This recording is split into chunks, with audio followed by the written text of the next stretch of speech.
We today is about the computer labs to some extent, but today is really about disruption.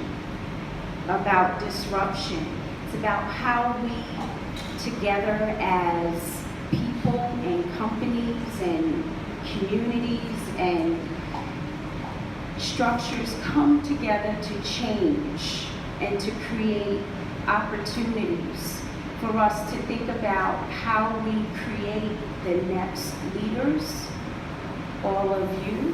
What do we do in partnership to help make that happen?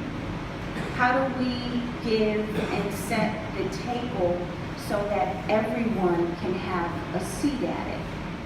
So this partnership and how it started because of the winds of Mother Nature. Mother Nature did things to this island that impacted you as well as us greatly.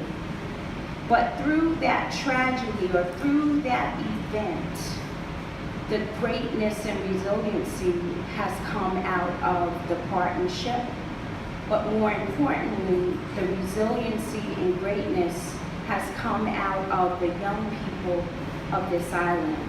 And I had the fortunate opportunity to work with 6 of them this summer, or to see 6 of them this summer. And so when we think about those computers and we think about those robotics and we think about Mother Nature and we think about partnerships, I want you to think about this moment that we've created together. And I want you young people in particular, and I talked to my 6, and I call them now my children, I talked to them this morning and I said, your responsibility in this moment is to pay it forward.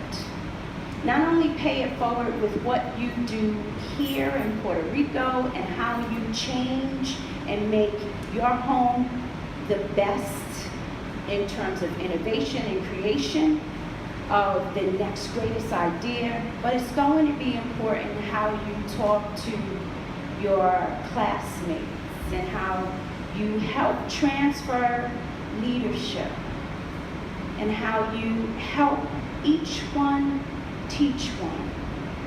So today is so much bigger than the lab. We're grateful and honored that you allow us to be a part of it. But we see this as the seed that has been planted to disrupt thinking and create innovation. And it's going to start with the young people in this room. So thank you. Thank you for allowing us to be a part. Thank you.